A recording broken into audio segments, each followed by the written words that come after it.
reporting to you live from Oklahoma City, Thundertown, Oklahoma City, Oklahoma.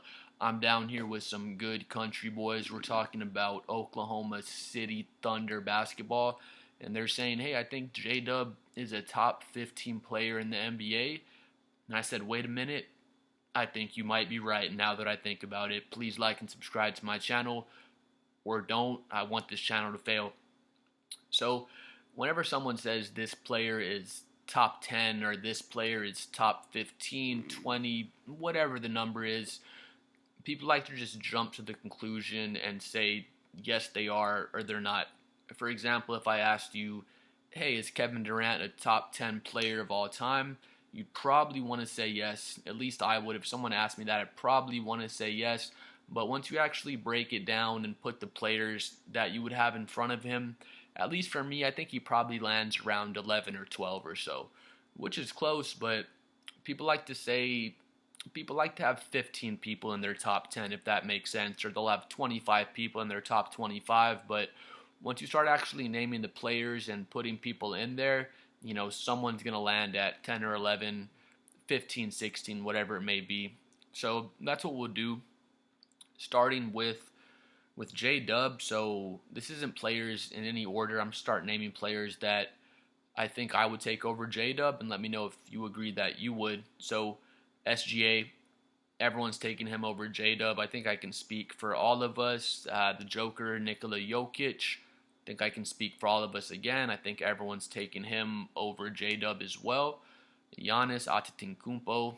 Again, I think everyone will take Giannis over J Dub. Don't need to explain too much there. Luka, I mean, 99% of people will. I'm sure there's people that will say, man, Luka's a big old fat boy and he doesn't work hard, and people that just love to be on the Luka Doncic hate train, but he is better than J-Dub. I think that's fair to say. Victor Wembanyama, again, I think just about 100% of us would take him over J-Dub. We have LeBron James. I'm doing this, let's say I want to win a championship next year. I'm not projecting out over time and how old is this guy and that guy, just saying we want to win a championship next year. Another thing for my criteria here, people always say when you're comparing, oh, is this the better player in a team situation or the better player in a vacuum, whatever it is. I literally don't even know what that means. Who's a better player in a vacuum? What does it mean to be a player in a vacuum? If you know what that means, please comment below and let me know. This is the way that I factor in my players when I'm doing top 10s or anything like that. I say, let's take LeBron James off the 2007 Cleveland Cavaliers, and that's where we're going to plug these players into.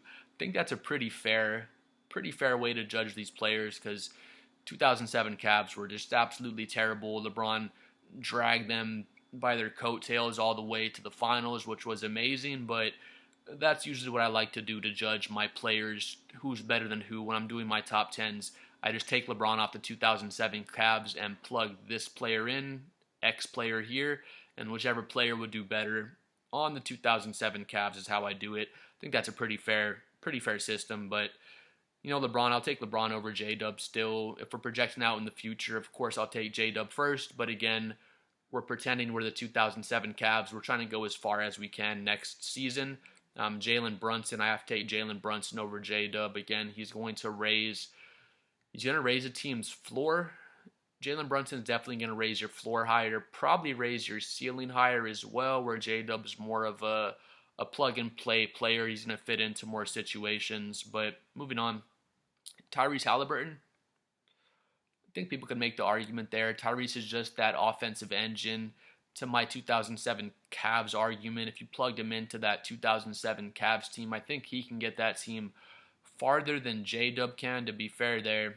Moving on, Joel Embiid. I will take Joel Embiid over J-Dub. Again, we're not projecting out injuries and all this stuff, just who's the better basketball player.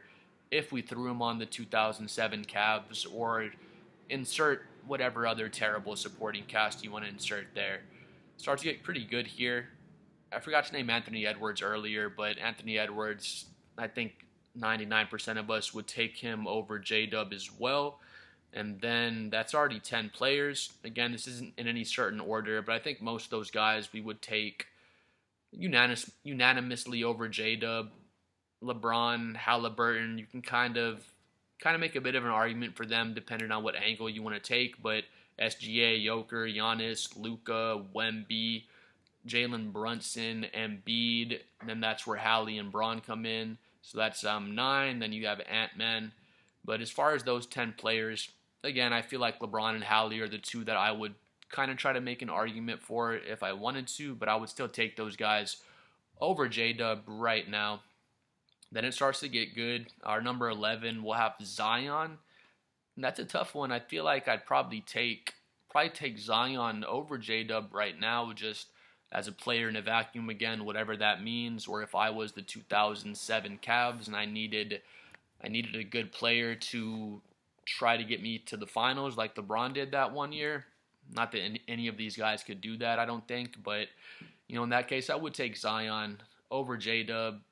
J-Dub's a way better defender, just way more versatile. Zion's just a freaking freight train. He's going to give you over 60% shooting, give you 27 points, and lackluster effort and lackluster rebounding. So I feel like that's a pretty good argument. I could see people going towards J-Dub on that side, but again, that'll be our 11th player we've named. Then I go Karl Anthony Towns. Would you take Cat over Jalen Williams? I don't know, honestly. I don't know if it's so hard to make the argument. Like if I took away J-Dub and plugged in Karl Anthony Towns to the Thunder, would the Thunder be a better team? I don't think they necessarily would, because you're taking away basically, I'd say definitely their best defender on OKC. Then you plug in Cat, it's a big man, they're different positions. That's why it's so hard to say if this player is better than this player in a vacuum, whatever it is. But I feel like that's a really tough one. Karl Anthony Towns over J-Dub. I like J-Dub better. Again, that's my number 12 player. I think I would take J-Dub over Karl Anthony Towns just with the defensive versatility he provides. He's a solid rebounder. Cat's going to give you the interior defense. That's pretty comparable. Him and J-Dub are pretty close interior defense-wise. J-Dub's probably definitely just a better overall versatile defender. As far as being a rim protector, him and Cat are pretty close. I can't even say Cat's better at one-on-one interior defense, just like a one-on-one post-up defense. I think J-Dub may be better at that as well. Cat's just a better scorer. Of course, he can get crazy from three, knock down all of these three balls. He's a better screen setter, better roll man, better pick and pop. But I think I would probably take J-Dub over Cat, but you can argue either way there. Then I get into Paul George. Probably shouldn't be a Paul George hater. I would just take J-Dub over Paul George just for his mindset and his mentality. J-Dub reminds me of a younger Paul George, honestly. I know PG's 6'10" or whatever he is. J-Dub's 6'5" with like a 7'3" wingspan. But as far as their skill set goes, younger Paul George, he came in just as a defender, just like J-Dub did, just a very versatile defender. And then he developed his scoring, developed his offense game, then became one of the smoothest scorers in the NBA. Whether you like Paul George or not, he's a really smooth player. But I think I take J-Dub above PG, honestly, because just what J-Dub provides defensively at this point in his career. Again, I'm not projecting out for years and years, just if I'm the 2007 Cavs trying to win the title next season.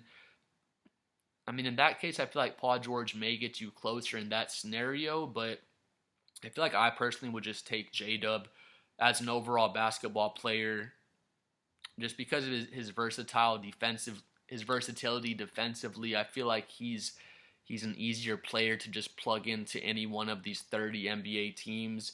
That's where it gets so hard doing these top 10, top 15 comparisons because, again, let's go with Luka. Let's just go with Luka. J-Dub would be easier. You can plug J-Dub in easier to all 30 teams than Luka. Let's say I'm the Pacers. I'd rather have J-Dub than Luka on my team probably because I already have Tyrese Halliburton running the whole show offensively. I don't think Luka would be, comment below what you think. I feel strongly that Luka would not be as good of a fit on the Pacers as J-Dub would be. J-Dub would just plug right in with all their defense, all their switching, what they like to do. He loves to get out and run on the break. So in that case, I feel like J-Dub would plug in better on that situation than Luka would, but I think we'd all say Luka is the better player. I don't think anybody would argue that. So that's where it gets so hard with these comparisons. My 14th player, I had Donovan Mitchell. I think I would take Donovan Mitchell over J-Dub right now. J-Dub provides so much versatility defensively again. His wingspan is crazy. He's a better rim protector, just a better overall defender, but Donovan Mitchell is he's just a higher ceiling raiser. He just is. I feel like he's a higher floor raiser as well. Donovan Mitchell, just a great leader, great scorer, solid defender, can knock down the three, can score at all three levels, and he's just a great leader. I love what he did for Cleveland this past season. And then in 15, I have J-Dub. So, that 10 to 15, I had Zion, Anthony Edwards.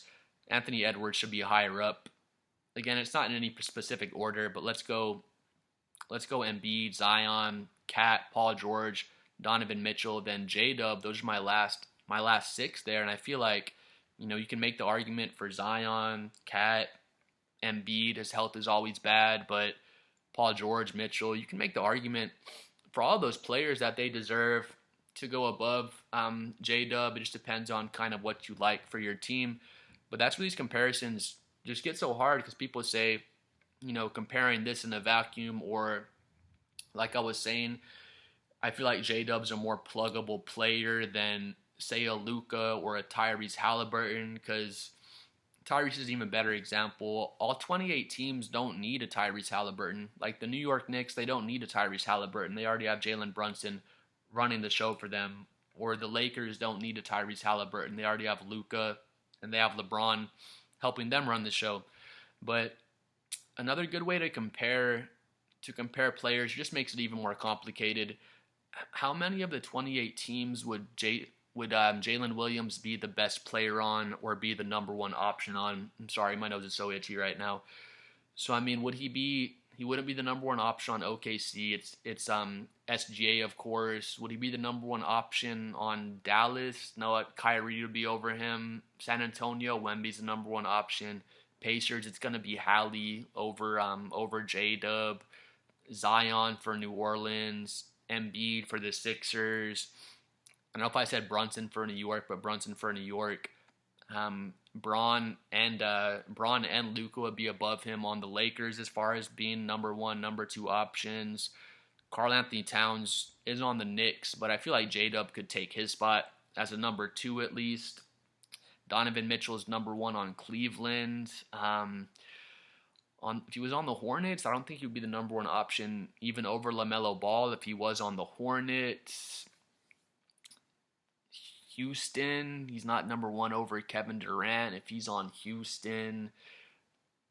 Clippers, he's not number one over Kawhi. So there's just so many teams that I feel like J-Dub wouldn't be the number one option on, but he's just such a good player. He's not like a Jalen Brunson, where Jalen Brunson's the number one option on so many different teams, but there's so many things that Jalen Williams does better than Jalen Brunson, on defense, post defense, just exterior defense on the perimeter, rebounding.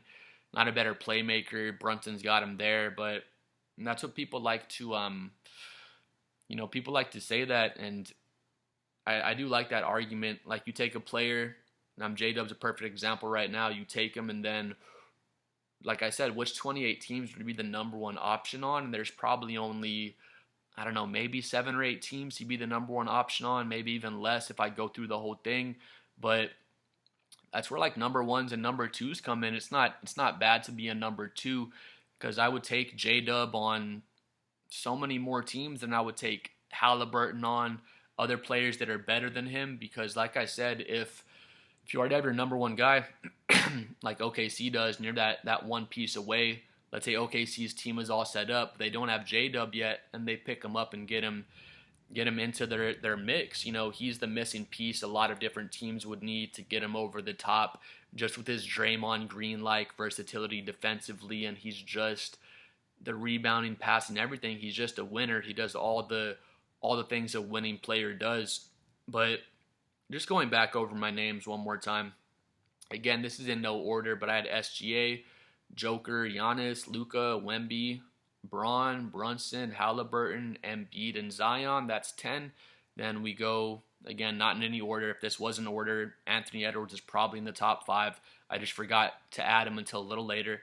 But Anthony Edwards, Cat, Paul George, Donovan Mitchell, and J-Dub. Please like and subscribe. Comment below which players I may have missed here. I know I didn't put Kyrie Irving in there. Looking at this right now, I forgot to put Kevin Durant in there, so that's a huge guy I missed. I'll take Kevin Durant over J-Dub all day, and even just as a plug-and-play player, I feel like Kevin Durant's a better plug-and-play player in pretty much any situation, any team in the NBA. He's probably a better plug-and-play guy than J-Dub. But please comment below. Let me know what you think. Any other players I may have missed. Again, like I said, I missed KD. I didn't thoroughly go through everyone. It was just like a thought exercise. When I asked you, is J-Dub top 15? When someone asks me that, I probably think no right away. But then once you go through these names like I have here, you kind of see that he probably is right around 14 or 15, just depending on if you want that player in a vacuum, what team you want to put him on. Again, how many teams is he the number one option on? There's so many different thought exercises you have to do before you can do your 1 through 10, your 10 through 15 list, whatever it may be. But please comment below. Let me know what you think about J-Dub. Just cold-ass player. He is a champion. I'm a Spurs fan. I hate OKC, but I love J-Dub. Please like and subscribe. Let me know what you think.